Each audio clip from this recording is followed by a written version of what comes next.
They said the land was clean, that the past was buried deep enough to forget. But if you dig your hands into the soil long enough, you start to feel the pulse beneath it, steady, faint, and waiting. In a quiet corner of rural Pennsylvania, a family once owned everything their eyes could see. The Carvers. They were farmers, yes, but not of crops. They cultivated silence. And silence is the most dangerous inheritance of all. The first time someone tried to sell the property, the surveyor found something odd. An old boundary stone etched with initials that didn't match any record. Beneath it, a tin box wrapped in oilcloth, and inside, pages written in a woman's hand. No dates, no names, just words that shouldn't have survived the rain. They said blood will bind us, she wrote, but the blood was never ours to keep. From there, the story unravels like a wound. The Carvers line stretches back before the Civil War. One of those families whose wealth was whispered about, whose portraits all looked the same, even 100 years apart. There's something in their eyes, glassy, knowing, like they've seen what they shouldn't. The kind of gaze that feels inherited. Locals say they kept to themselves, that the children were homeschooled, the windows always drawn, that sometimes at night the lights in the barn burned long after midnight. The youngest daughter, Anne, once told a teacher that her ancestors never left. When asked what she meant, she just smiled and said, "They live in us now." The teacher thought it was poetry. It wasn't. The county archives have one census year missing, 1890. Burned in a fire, they say, conveniently. But when the state records were digitized decades later, one name appeared twice, Elias Carver. The same birth year, the same residence, but two different wives, two different sets of children, and somehow both families shared the same blood type, the same congenital defect, the same pale eyes that turned nearly white by old age. It wasn't an error. It was the beginning of a pattern. A secret the Carvers passed down generation after generation under a promise sealed by something older than law, older than church, older than guilt itself. When I first read the Carver letters, I thought they were fragments of madness, the kind of rambling you find from people isolated too long from the world. But the further I read, the more I realized they weren't raving. They were confessing, quietly, carefully, as if the words themselves could summon something watching from the dark corners of their lineage. The oldest letter was signed with a symbol, a spiral of 3 lines crossing in the middle. I found that same marking carved into the rafters of their old barn, etched into the back of the grandfather clock, even pressed into the family silver. It wasn't decorative. It was a seal. A ward, maybe, or a signature. But the handwriting in the letter, it wasn't entirely human. In those pages, one phrase repeats, "Keep the line pure." No context, no explanation, just a mantra. At first, I thought it meant something social, something typical of that era, racial superiority, class obsession, old American cruelty. But the deeper you trace the family records, the more that phrase twists. It stops being metaphor, it becomes biology. The family didn't just marry cousins, they recycled blood, they interlaced branches of their own tree until the bark started to bleed. There was a reason the Carvers never left their property. They were protecting it, guarding something buried beneath the oldest oak tree, something no one has ever unearthed. Local folklore calls it the cradle, but the documents describe it differently, as a place where the first bond was made. You see, this wasn't simply about preserving a name. The Carvers believed their ancestors carried something sacred, not divine, not holy, but ancient, a fragment of life that wasn't meant to mix with ordinary blood. And over centuries they fed it, with children, with rituals, with loyalty that was paid in flesh, not faith. When their line began to falter, and birth defects appeared, when some children were born without voices, without eyes, they called it the thinning. It wasn't a tragedy to them, it was punishment. A reminder that the bond had weakened, so they doubled down, married closer, spoke less, listened to what they thought was the voice of their ancestors, echoing through their dreams. The last living Carver, as far as records go, was born in 1974. His name was Jonah. He disappeared sometime around 1996 after a series of strange calls to the local sheriff's department. Anonymous, incoherent, sometimes just a whisper on the line. The recordings still exist, tucked away in an old archive labeled domestic disturbance. You can hear him breathing, slow, trembling, and then, just before the tape cuts, he says, "It's not me that's sick, it's the blood." Neighbors describe Jonah as quiet, polite but distant. He lived alone in the main farmhouse, never went into town except for supplies, and avoided questions about his family. He boarded up the windows on the east side of the house, the side facing the oak tree. When asked why, he said the light from that direction made him dizzy. But it wasn't the light, it was the reflection, the way the morning sun hit the old glass and showed faces that weren't there. The farmhouse rotted from the inside out. The basement flooded, the roof sagged, and the air smelled faintly of something sweet, like decaying flowers. When Jonah's property was auctioned off after his disappearance, no one would step inside. The auctioneer refused to cross the threshold. Every photo taken that day came out blurred. Not a digital glitch, but the kind of blur that feels like the camera tried to forget. What's strange is how the land itself resists ownership.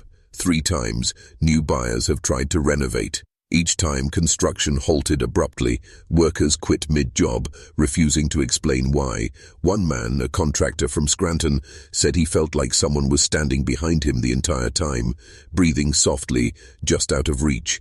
When asked to describe the feeling, he said, "It wasn't evil. It was lonely." That word, lonely, appears again and again in the Carver documents. The letters aren't proud, they're mournful. Generatio, of guilt bleeding through the ink. It's as if the family realized, too late, that the thing they were keeping alive had devoured everything else, that they weren't preserving a legacy, they were feeding one. And that's when the story stops being just history, because people who live near the old Carver property still hear it, a low hum under the soil, like the earth remembering what it was promised.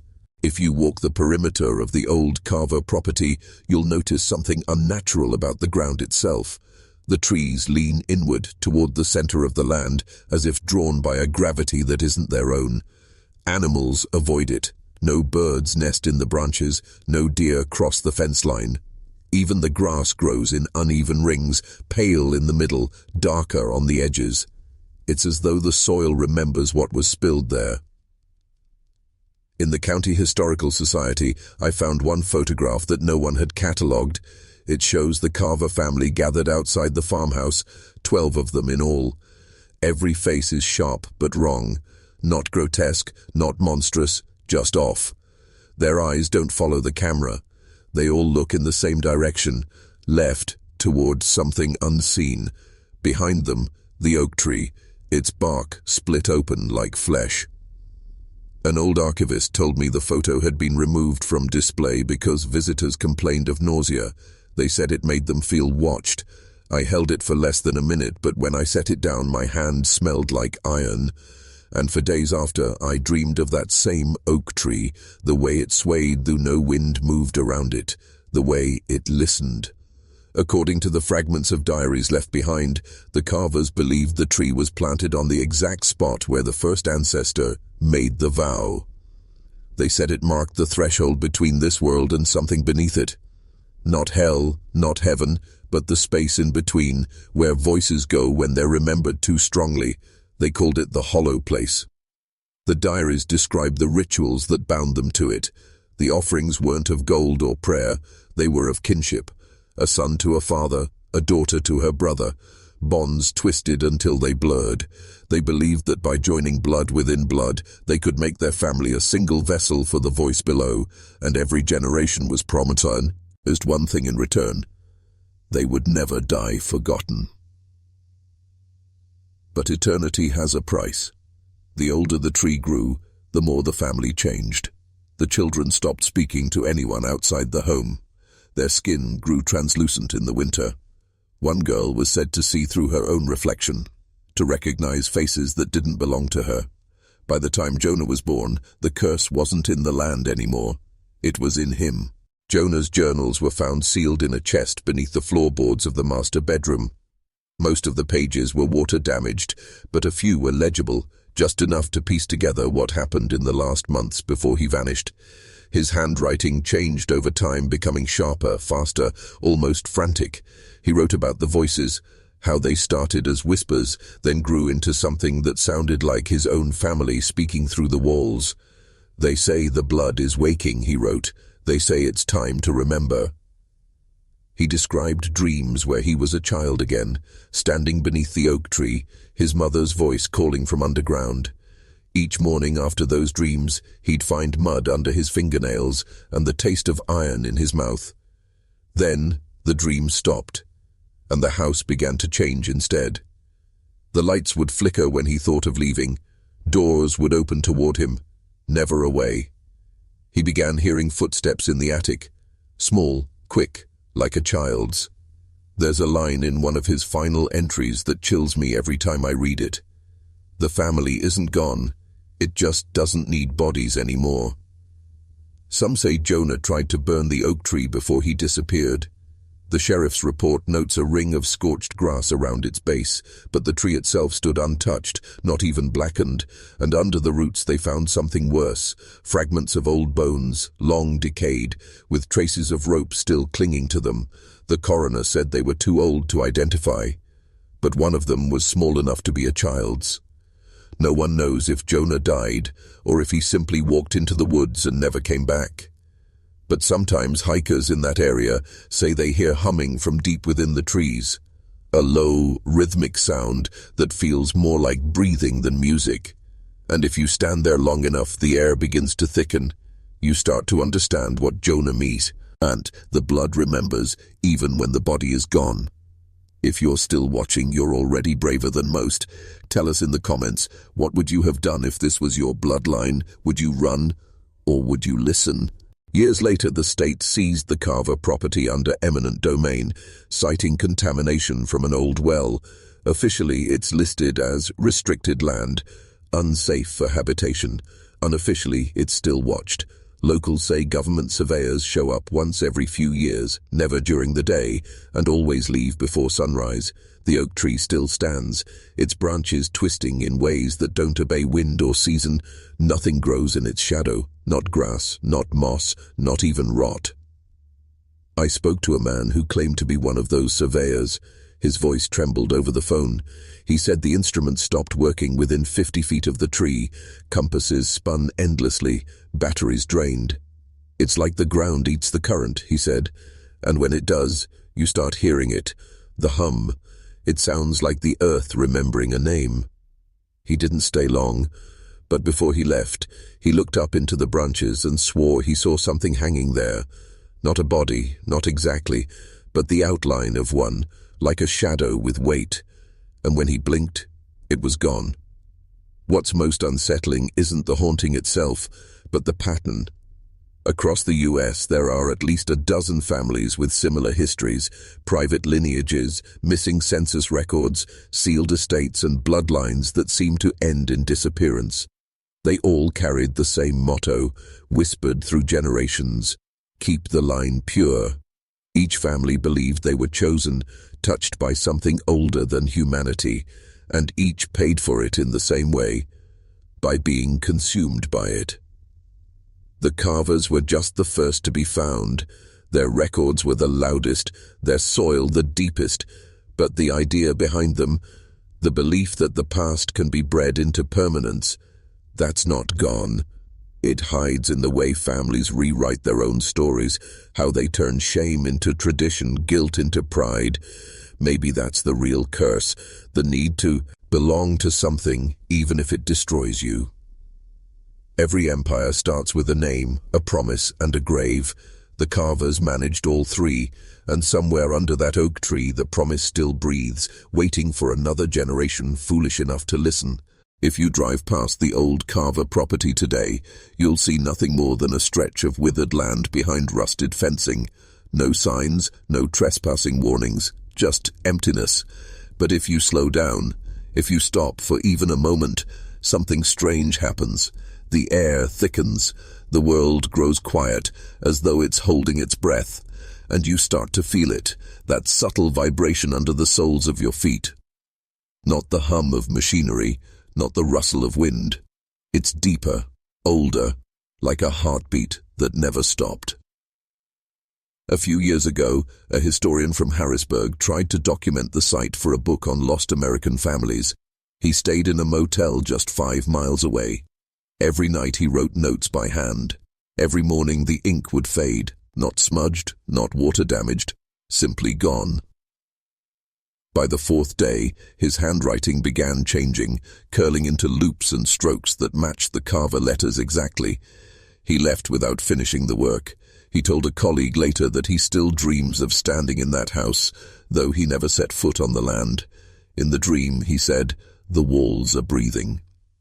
The Carver story isn't about ghosts or monsters, it's about inheritance, the kind you can't escape, the kind that seeps into the marrow, whispering old names while you sleep. Every family has secrets buried deep in its history, but most are merciful enough to stay dead. The Carvers weren't so lucky. Their secret lived. It wanted to be remembered. It needed witnesses. And now, by hearing it, you've become part of that memory. You can try to shake it off, tell yourself it's just a story, just words through a screen.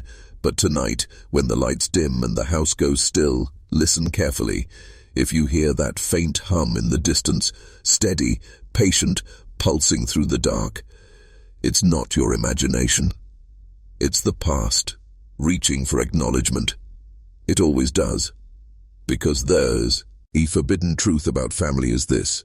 Blood doesn't forget. It keeps score. It carries the weight of every promise, every sin, every unburied name. And once it's awakened, it doesn't sleep again. So if you ever find yourself near an old oak, older than the town around it, don't touch the bark. Don't look too long. And whatever you do, never listen to the roots. They remember everything. Would you like me to write a haunting outro line or call to action in the same tone for the video's closing minute?